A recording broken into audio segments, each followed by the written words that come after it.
Hello दोस्तों, नमस्ते। स्वागत है आप लोगों का हमारे यूट्यूब चैनल हिंदी स्टोरी में। आज हम लोग कवन उपन्यास अध्याय 16 कवर करेंगे। इसके पहले का सारे एपिसोड मेरे चैनल पर अपलोडेड है। यदि आप लोगों ने उसे देखना चाहा तो जाके देख सकते हैं। तो चलिए बिना लेट किए हुए हम लोग स्टार्ट करते हैं मुंशी प्रेमचंद जी द्वारा रचित कवन उपन्यास का अध्याय 16 भाग। चाय पार्टी में कोई विशेष बात नहीं हुई। रतन के साथ उसकी एक नाते की बहन और थी। वकील साहब ना आए थे। दयानाथ ने उतनी देर के लिए घर से टल जाना ही उचित समझा है। रमेश बाबू बरामदे में बराबर खड़े रहे। रामा ने कई बार चाहा कि उसने भी पार्टी में शरीक कर ले, पर रमेश में इतना साहस ना था। जलपा ने दोनों मेहमानों को अपनी सास से मिलाया। ये युवतियाँ उन्हें कुछ ओझी जान पड़ी। उनका सारे घर में दौड़ना, थम थम करके कोठे पर जाना, छत पर इधर उधर उचकना, खिलखिलाकर हंसना उन्हें हुड़दंगपन मालूम होता था। उनकी नीति में बहू बेटियों की भारी और लज्जाशील होना चाहिए था। आश्चर्य यह था कि आज जलपा भी उन्हीं में से मिल गई थी। रतन ने आज कंगन की चर्चा तक न की। अभी तक रामा को पार्टी की तैयारियां में इतनी फुर्सत नहीं मिली थी कि गंगू के दुकान तक जाता उनसे समझा था। गंगू ने 600 रुपये दे दूंगा तो पिछले हिसाब में जमा हो जाएंगे, केवल 250 रुपये और रह जाएंगे। इस नए हिसाब में 600 और मिलाकर फिर 800 रह जाएंगे। इस तरह उसे अपनी साख जमाने का सुअवसर मिल जाएगा। दूसरे दिन रामा खुश होता हुआ गंगू का दुकान पर पहुंचा और रौब से बोला, क्या रंग ढंग है महाराज, कोई नई चीज़ बनवाई है इधर? रामा ने टाल मटोल कर गंगू इतना विरक्त हो रहा था कि आज कुछ रुपए मिलने की आशा भी उन्हें प्रसन्न न कर सकी। शिकायत के ढंग से बोला, बाबू साहब, चीज़ें कितनी बनी और कितनी बिकी, आपने तो दुकान पर आना ही छोड़ दिया। इस तरह की दुकानदारी हम लोग नहीं करते। 8 महीने हुए आपके यहाँ से एक पैसे भी नहीं मिला। रामानाथ भाई, खाली हाथ दुकान पर आते शर्म आती है। हम उन लोगों में नहीं हैं जिनसे तगाजा करना पड़े। आज यह 600 रुपये जमा कर लो और एक अच्छा सा कंगन तैयार कर दो। गंगू ने रुपए लेकर संदूक में रखे और बोले, बन जाएंगे, बाकी रुपए कब तक मिलेंगे? रामानाथ, बहुत जल्द। गंगू, हाँ बाबूजी, अब पिछला साफ कर दीजिए। गंगू ने बहुत जल्द कंगन बनाने का वचन दिया, लेकिन एक बार सौदा करके उसे मालूम हो गया था कि यहाँ से जल्द रुपए वसूल होने वाले नहीं। नतीजा यह हुआ कि रामा रोज तगाजा करता और गंगू रोज हीले करते टालता। कभी कारीगर बीमार पड़ जाना, कभी कभी स्त्री का दवा कराने ससुराल चला जाता, कभी उसके लड़की बीमार हो जाती। 1 महीना गुजर गया और कंगन ना बने। रतन के तगाजों के डर से रामा ने पार्क जाना छोड़ दिया, मगर उसके घर तो देखा ही रखा था। इस 1 महीने में कई बार तगाजा करने आई। आखिर जब सावन का महीना आ गया तो उसने एक दिन रामा से कहा, वह सुअर नहीं बना कर देता तो तुम किसी और कारीगर को क्यों नहीं देते? रामानाथ, उसी पाजी ने ऐसा धोखा दिया कि कुछ ना पूछो। बस रोज आजकल किया करता है। मैंने बड़ी भूल की जो उसे पेशी रुपए दे दिए। अब उसके रुपये निकालना मुश्किल है। रतन, आप मुझे उसकी दुकान दिखा दीजिए, मैं उसके बाप से वसूल कर लूँगी। तावान अलग। ऐसे बेईमान आदमी को पुलिस में देना चाहिए। जलपा ने कहा, हाँ और क्या, सभी सुनार देर करते हैं, मगर ऐसा नहीं। रुपए ढकार जाए और चीज़ के लिए महीनों दौड़ाएं। रामा ने सिर खुजलाते हुए कहा, आप 10 दिन और सब्र करें, मैं आज ही उनसे रुपए लेकर किसी दूसरे सरफराज को दे दूंगा। रतन, आप मुझे उस बदमाश का दुकान क्यों नहीं दिखा देते? मैं हंटर से बात करूं। रामानाथ कहता सो तो हूँ, 10 दिन के अंदर आपको कंगन मिल जाएंगे। रतन, आप खुद ही ढीले ढाले हुए हैं। आप उसको लल्लू चप्पू से बातों में आ जाते होंगे। एक बार कड़े पड़ जाते तो मजाल थी कि यूँ हिले हवाले करता। आखिर रतन बड़ी मुश्किल से विदा हुई उसी दिन शाम को गंगू ने साफ जवाब दे दिया, बिना आधे रुपए लिए कंगन ना बन सकेंगे। पिछला हिसाब भी बेपाक हो जाना चाहिए। रामा को मानो गोली लग गई। बोला, महाराज यह तो भल मानसी नहीं है, एक महिला की चीज़ है। उन्होंने पेशगी रुपए दिए थे। सोचो मैं उन्हें यहाँ क्या मुँह दिखाऊंगा। मुझसे अपने रुपए के लिए पूर्ण नोट लिखा लो, स्टाम्प लगा लो, और क्या करोगे? गंगू, पूर्ण नोट और शहद लगाकर चाटूंगा क्या? 8-8 महीने का उधार नहीं होता। महीना 2 महीना बहुत है। आप तो बड़े आदमी हैं, आपके लिए 500-600 रुपये कौन बड़ी बात है। कंगन तैयार है। रामा ने दांत पीस कर कहा, अगर यही बात है तो तुम 1 महीने पहले क्यों न कह दिया? अब तो मैंने रुपए का कोई फिक्र की होती ना। गंगू, मैं क्या जानता था आप इतना भी नहीं समझ रहे हैं। रामा निराश होकर घर लौट गया। अगर इस समय भी उसने जल्पा को सारा वृत्तांत साफ साफ कर दिया होता तो उसे चाहे कितना भी दुख होता, पर वह कंगन उतार कर दे देती। लेकिन रामा ने इतना साहस न था। वह अपनी आर्थिक कठिनाइयों की दशा कहकर उसे कोमल हृदय में आघात न कर सका था। इसमें संदेह नहीं था कि रामा को 100 रुपयों के करीब ऊपर से मिल जाते थे, और वह किफायत करना जानता तो 8 महीनों में दोनों सराफों से कम आधे रुपये अवश्य दे देता। लेकिन ऊपर की आमदनी थी तो ऊपर का खर्च भी था। जो कुछ मिलता था सैर सपाटे में खर्च हो जाता, और सराफों को देना किसी एक मुक्त रकम का आशा में रुका हुआ था। कौड़ियों के रूप बनाना परकिकों का काम है। बाबू लोग तो रुपए की कौड़ियों ही बनाते हैं। कुछ रात जाने पर रामा ने एक बार फिर सराफे के चक्कर लगाया। बहुत चाहा किसी सराफ को झांसा दूं, पर कहीं दाल न गली। बाजार में बेतार की खबरें चला करती है। रामा को रात भर नींद न आई। यदि आज उसे 1000 का रुक्का लिखकर कोई 500 रुपये भी दे देता तो वह निहाल हो जाता, पर अपनी जान पहचान वालों में उसे ऐसी नज़र में कोई नहीं आता था। अपने मिलने वालों में उससे सभी से अपनी हवा बांध रखी थी। खिलाने पिलाने में खुले हाथों का रुपए खर्च करता था। अब किस मुंह से अपनी विपत्ति कहें। वह पछता रहा था कि न गंगू से रुपए दिए। गंगू नालिश करने तो जाता था ना। इस समय यदि रामा को कोई भयानक रोग हो जाता तो वह उसका स्वागत करता। कम से कम 10-5 दिन की मोहलत तो मिल जाती, मगर बुलाने से तो मौत भी नहीं आती। वह तो उसी समय आती है जब हम उसके लिए बिल्कुल तैयार नहीं होते। ईश्वर कहीं से कोई तार ही भिजवा दे। कोई ऐसा मित्र भी नजर नहीं आता जिसके नाम से फर्जी तार भेज देता। वह उन्हीं चिंताओं में करवटें बदल रहा था कि जल्पा की आंख खुल गई। रामा ने तुरंत चादर से अपना मुंह छिपा लिया, मानो बेखबर सो रहा है। जल्पा ने धीरे से चादर हटाकर उसका मुंह देखा तो वह सोता पाकर ध्यान से उसका मुंह देखने लगी। जागरण और निद्रा की अंतर उनसे छिपा ना रहा। उसे धीरे से हिलाकर बोली, क्या अभी तक जाग रहे हो रामानाथ? क्या जाने क्यों नींद नहीं आ रही है। पड़े पड़े सोचता था कुछ दिनों के लिए कहीं बाहर चला जाऊं, कुछ रुपये कमा लाऊं। जल्पा, मुझे भी लेते चलोगे ना? रामानाथ, तुम्हें परदेश में कहाँ लिए ले फिरूंगा। जल्पा, तो मैं यहाँ अकेली रह चुकी, 1 मिनट तो रहूँगी नहीं, मगर जाऊँगी कहाँ?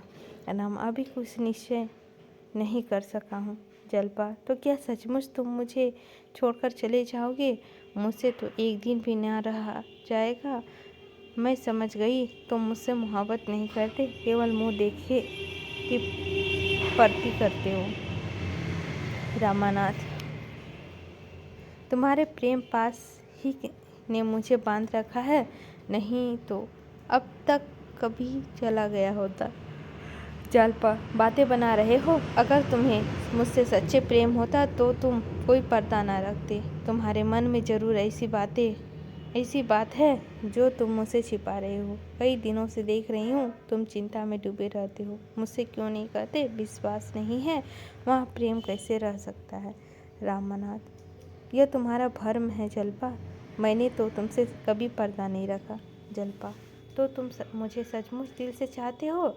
रामानाथ, यह क्या मुंह से कहूँगा जभी। जल्पा, अच्छा, अब मैं एक प्रश्न पूछती हूँ, संभाले रहना। तुम मुझसे क्यों प्रेम करते हो? तुम्हें मेरी कसम है, सच बताना। रामानाथ, यह तो तुमने बेढप प्रश्न किया। अगर मैं तुमसे यही प्रश्न पूछूं तो तुम मुझे क्या जवाब दोगी? जल्पा, मैं तो जानती हूँ। रामानंद, बताओ। जल्पा, तुम बतला दो, मैं भी बतला दूँ। रामानंद, मैं तो जानता ही नहीं, केवल इतना ही जानता हूँ कि तुम मेरे रोम रोम में रम गई हो। जल्पा, सोच कर बतलाओ। मैं आदर्श पत्नी नहीं हूँ, इसे मैं खूब जानती हूँ। पति सेवा अब तक मैंने नाम को भी नहीं की।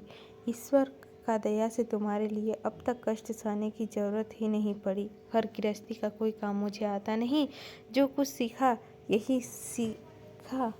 फिर तो तुम्हें मुझसे प्रेम क्यों है? बातचीत में निपुण नहीं, रंग रूप में ऐसा आकर्षक नहीं। जानते हो मैं तुमसे क्यों प्रश्न कर रही हूँ?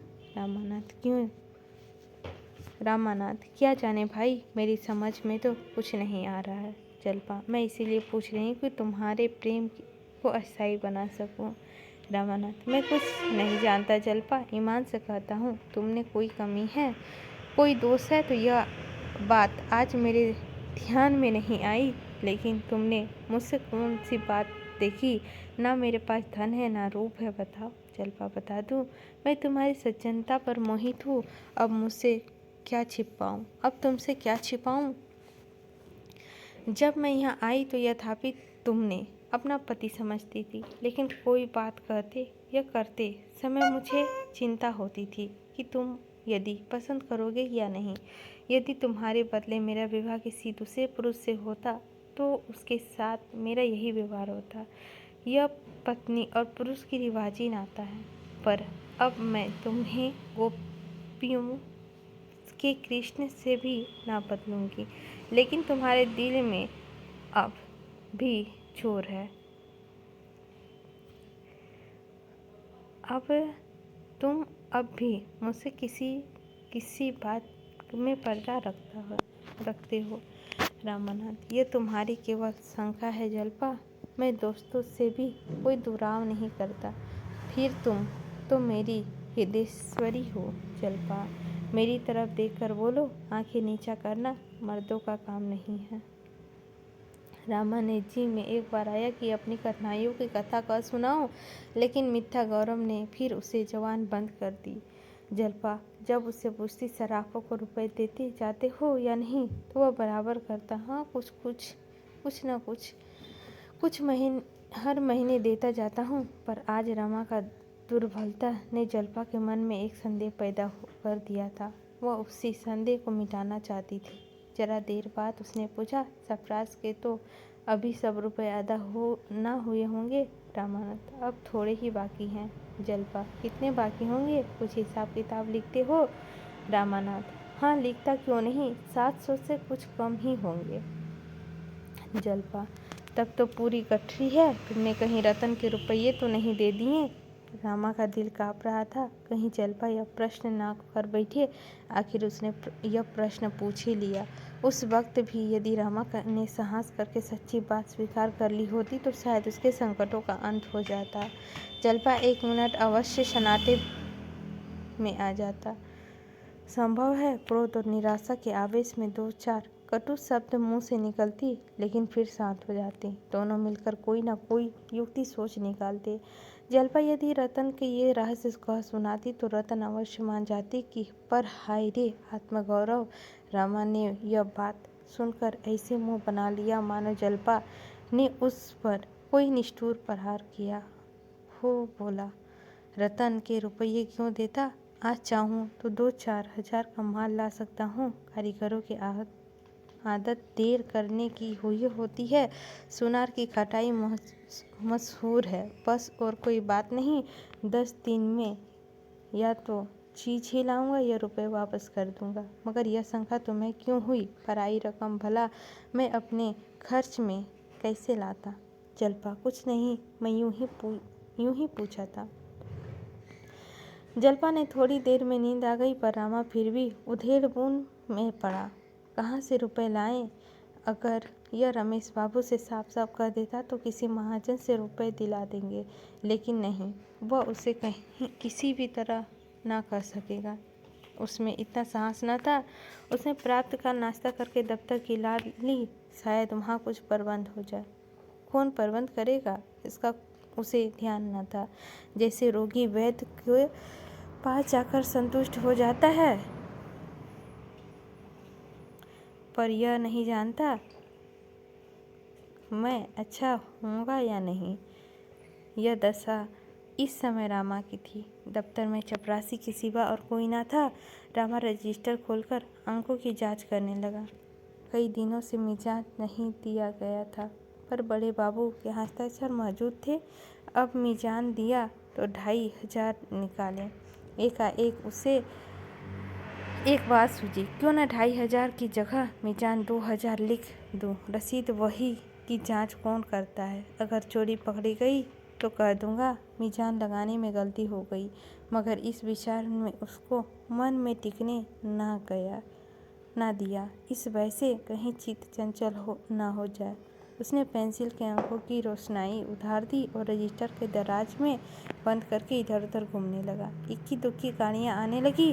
गाड़ी वालों को देखा, बाबू साहब आज यही है, तो सोचा जल्दी से चुंगी देकर छुरकी पर जाऊं।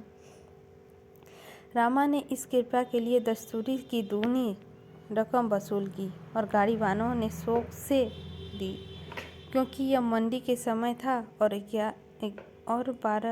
1 बजे तक चुंगी घर से फुर्सत पाने की दशा में 24 घंटे का खर्च होता था। मंडी 10-11 बजे के बाद बंद हो जाती थी। दूसरे दिन का इंतजार करना पड़ता था। अगर भाव रुपए से आधा पाव भी फिर गया तो सैकड़ों के मत्थे गई। 10-5 हजार का बल खा जाने की क्या आपत्ति हो सकती है। रमा को आज यह नई बात मालूम हुई।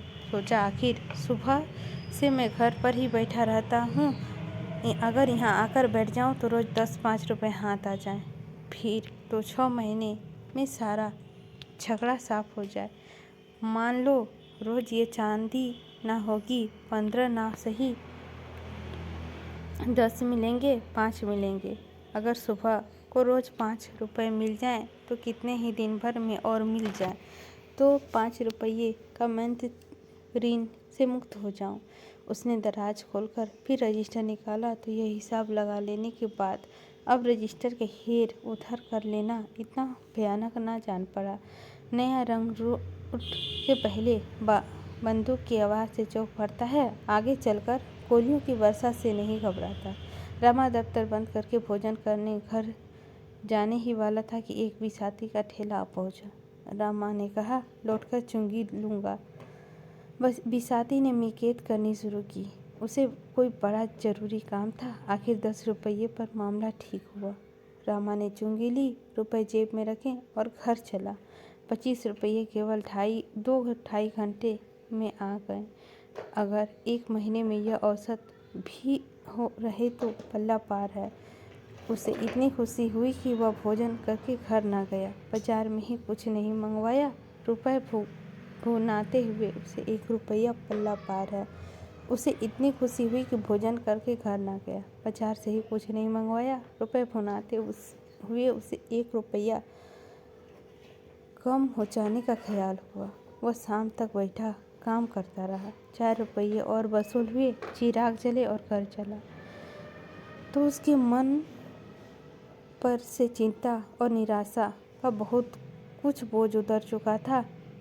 अगर 10 दिन में यही तेजी रहा तो रतन का मुंह चुराने का नौबत ना आएगी। इसी के साथ हमारा अध्याय 16 समाप्त होता है। अब हम लोग 17वां अध्याय अगले एपिसोड में देखेंगे। मिलते हैं दोस्तों अगले एपिसोड अध्याय 17 लेकर। लेते हैं आप लोगों से विदा।